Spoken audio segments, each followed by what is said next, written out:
Bittersweet memories are all I'm taking with me.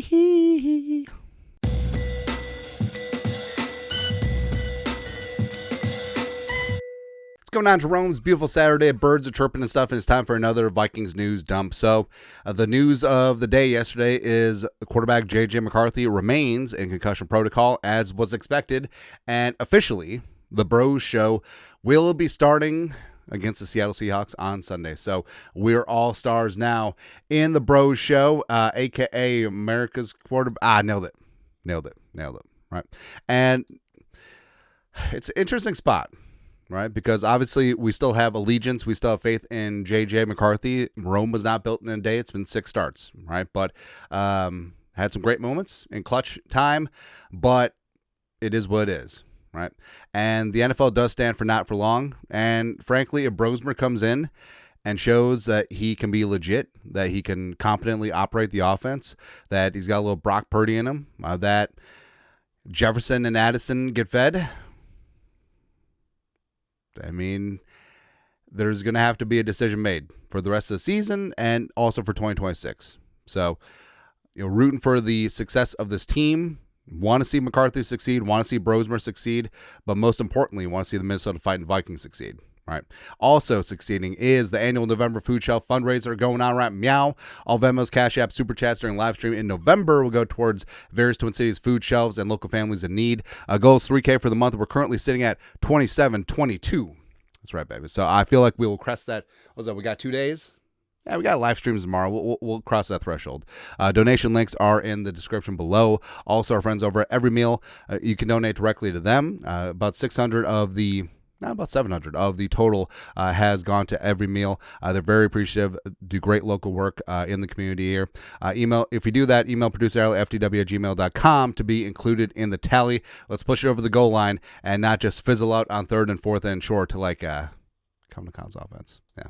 And also personalized videos going on. I have 3 to do right after the dump. I absolutely love and adore doing these, especially the holiday season. And guess what? So it says like 5 minutes. It says 30 minutes. It says whatever. It will go over. Trust me. Because also, if you want $50K for one of the kidneys, you can have the spleen too. There you go. ZJ, got to ask, can't afford it. So email produceralley@fdw@gmail.com for that as well. So injury report. So Donovan Jackson, it's for real, did not participate in practice this week. Kevin Conn did say he had to improve to be able to play. So he is out. Blake Brando starting in his spot at left guard. JJ McCarthy also ruled out. Questionable. So the 5 questionable probably are going to play. Right, so questionable is supposed to be 50-50, doubtful is 25%, etc. But Darisaw was able to get a day of work in on Friday, which is a good sign. So also, not breaking news, but a little birdie has said that Darisaw is going to give it a go on Sunday, which is really important because, especially against Seattle's defense, I mean, there's a big difference between Darisaw at left tackle and Justin Skule at left tackle. I mean, no disrespect to the Skules, but come on. Also, Jonathan Grenard was limited all week, but wants to give it a go. Theo Jackson, Josh Patella should be fine. Redmond, Kevin Conn did say something popped up with his hip during the week this week, but he got a full day of practice on Friday, and we'll see how he responds to that. And ideally, Redmond will go because Redmond's been one of the best. Well, he has been the best Vikings offensive lineman this season. And also Brosmer. So, Brosmer is having his moment in the sun right now, and hopefully those suns will continue. Those moment in the suns? Yeah. Fed the local media jackals on Friday and was asked, are you prepared? Prepared. I pride myself on being the most prepared guy on the field at all times, and that's just something that I feel like caters to my strengths. And I was never the most athletic guy, never the strongest guy, but I feel like I could do it better with my mind on the field, squeezing his mind grapes. And that's playing NFL quarterback, in my opinion. I'm always challenging myself to do that to the best of my ability. He already talks like a veteran. Right? As we said, he is older than McCarthy, almost 2 years older. He has played more football than McCarthy. Granted, New Hampshire and Minnesota is not Michigan, but you can't take that experience for granted. And I feel like he does have a very good head on his shoulders. And Brosmer, all the things that McCarthy has struggled with, getting rid of the ball quickly and being accurate. That's kind of what Brosmer does.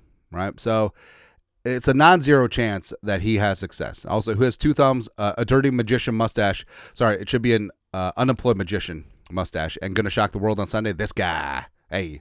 Also, the God, someone had a comment that was great. Goatee, as in goat, greatest of all time. That's fantastic, man. It's really good. And Brosmer, of course, being celebrated by the in-town Minnesota Golden Gophers. The next step in the journey, Pierrot. Do you get it? Gophers. And again, I'm still shocked that this is the first NFL start by a Gophers quarterback ever. Ever. Not including the 87 strike season. Ever. It's kind of I mean, the Gophers were winning national titles in the 40s, weren't they? Should have been fighting World War II, but, we got a sweet Rose Bowl for you. Let's go. Also, I want to live with the audacity of the, 1960 Gophers, where they lost 2 games and they still declared themselves national title. I didn't say it. I declared it. So that'd be good. And also for Sunday, the backup quarterback situation. Kevin Seifert, ESPN, who's not Carl Gerbschmidt. Vikings still plan to elevate John Wolford as Max Brosmer's backup. Desmond Ridder was signed to ensure 3 quarterbacks were available for practices. Basically, Kevin McConnell just admitted, it's like, hey, we signed Desmond Ridder because we needed a scout team quarterback. And Wolford is on the practice squad. He'll be elevated, so the Vikings roll with 2 quarterbacks. And if that goes wonky, I mean, Cam Akers was already signed by the Seahawks. He ain't telling them ish, by the way. So, I don't know. Just wildcat every snap. I don't care. I don't care at that point, man. Also, Kyle Sluter, the other great UDFA quarterback from down the line. Actually, so 2017, he was coming out of Northern Colorado. Actually, backing it up even further. So, Sluter was originally at Southern Miss as a tight end. He was teammates with Rashad Hill. So, Rashad Hill was left tackle for Southern Miss, Golden Eagles. Sluter was a tight end, so they lined up next to each other, which is hilarious. But he was a UDFA by the Broncos in 2017, had a great preseason, and here's the thing, too. If you get cut by a team, 53-man cuts, you do not have to sign with their practice squad automatically if you aren't claimed in waivers. Like, you are a true free agent, so you can sign with any team's practice squad. That's what happened with the Vikings. Spielman made a big-time play for Sluter, and in subsequent preseasons, 2018, 2019, Sluter was a star, man. He was looking really, really damn good, and never got the time of day in the regular season, and also towards the end of the Zimmer and Spielman regime in 2021, the Vikings needed a backup quarterback, so Spielman just signed Sluter.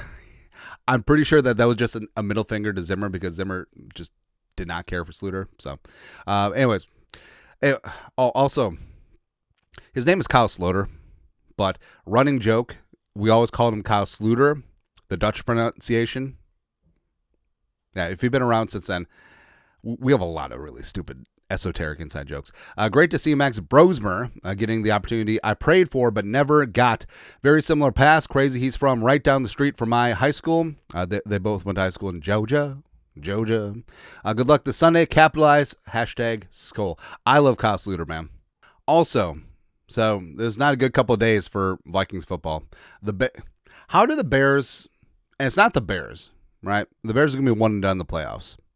But how do the Bears get the worst effort from every opposing team every single week? Because the Eagles were ass, thank you. The Lions rolled over for the Packers, whatever. But anyways, Ben Johnson, got shirtless in his locker room speech. Okay, people were wondering why that was, but apparently the Wieners Circle, an institution in Chicagoland, promised free hot dogs to the fan base if Ben Johnson took his shirt off in postgame, I guess. But the Wiener Circle, is this real life or is this just fantasy? Free hot dogs again Tuesday, mother effers. I actually really like the city of Chicago. I actually don't mind Bears fans, except for when they're winning, especially when they're winning in such fluke fashion. I mean, it's one thing with 85 Bears. You got to respect those years with Ditka and that defense and whatnot. Even Lovie Smith, Urlacher, Lance Briggs, Peanut Tillman, Devin Hester years. Got to respect that. But this, it feels like all smoke and mirrors. You know what I mean? I'm not buying it. So, it's a little bit of coke, but I don't care. And also, here's the thing, too. Like, we are the pontificator of purple positivity, but also we get to crack jokes. I mean, we do that, man. So, Ben Johnson, turns the Bears around in year one. Mike Vrabel turns the Patriots around in year one. Now, I fully understand that Kevin O'Connell won 13 games in the division year one. Fully get it. But also it's a, what have you done for me lately league, right? Childress and Zimmer had the Vikings in the AFC Championship game by year 4. This is year 4 for Kevin O'Connell, right? Kevin O'Connell has 0 playoff wins, 0-2, and only 1 division title in 4 years, right? So by law of averages, that's what you should end up with, 25%. So there you go. And also the quarterback whisper, not even getting to the weeds of Darnold and Daniel Jones and Aaron Rodgers and all that stuff, has JJ McCarthy putting up Jamarcus Russell numbers, which is not good.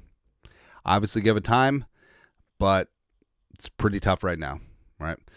And it might be time to have tough conversations about Kevin O'Connell. Now, I still believe that he is the guy, but also, like we said, we reserve the right to crack jokes.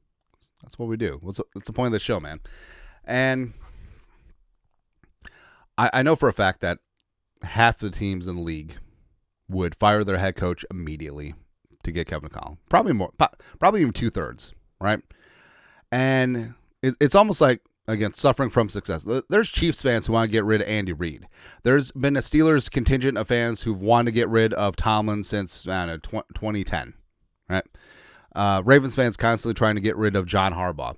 So at a certain point, you can get a little bit spoiled, right? But with Kevin O'Connell, like, hey, 13-win season, nice. 14-win season, wild card, nice. But we got to have more, right? And that was the line of demarcation this year. A lot of people's like, well, if you don't win a Super Bowl, it's a failure. Every year you don't do it.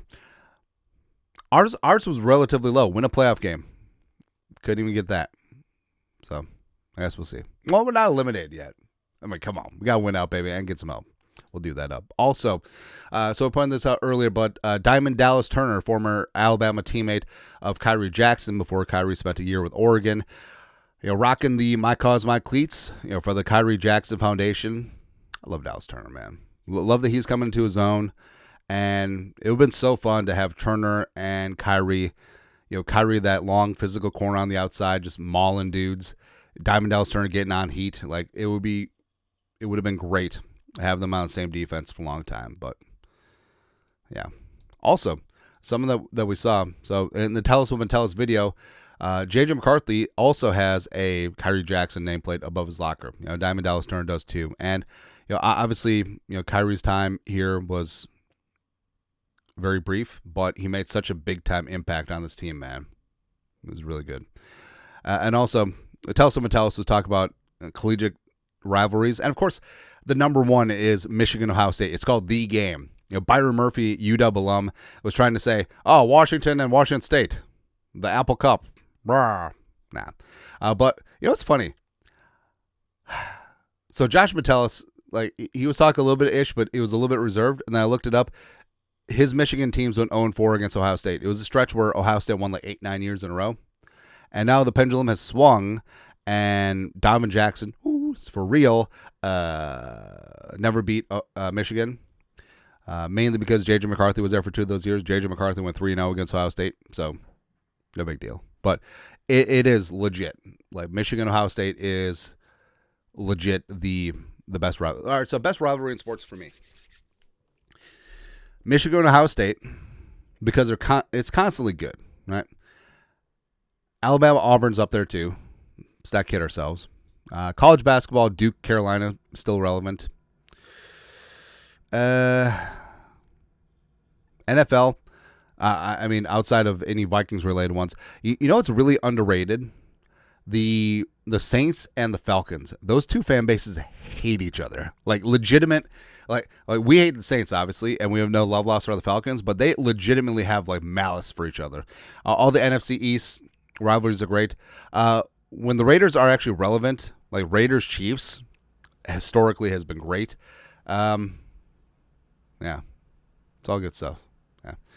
Then, so McCarthy, like, hey, I know this could turn into the new meme format, like JJ looking at 9, but I still believe in J McCarthy, but we got to retire this 9 stuff. And all the jokes are coming in right now. Like, anytime a quarterback has a bad game, he's going to be photoshopped onto or his jersey is going to be photoshopped onto the McCarthy one. Where I love that Bo Richter is just inadvertently in every single one of these memes. Right, we just covered him up there. But Ari Merov, Ravens quarterback Lamar Jackson's last 3 games, 0 touchdowns, 3 picks, 2 fumbles lost, 8 sacks. And you have to put up with this because you have to take your lumps, and the haters and losers have to get their jokes in when they can. And that's basically it. So when Lamar has a couple bad games, he's 9. When Jalen Hurts has a tush-push fail, that's what happens. Right? So until 9 proves that he's legitimate, I mean, we're going to have to put up with the jokes. It's like the skull chant. And it sucks when opposing teams get to do the skull chant in your face, but it's part of the game. If you don't want them to do the skull chant in your face, you got to stop them. That's what it comes down to. Also, speaking of stopping, Harrison Smith is probably the last ride, right? And I'll always love Harrison Smith. You know, he fought the good fight throughout, and got back on the field this season.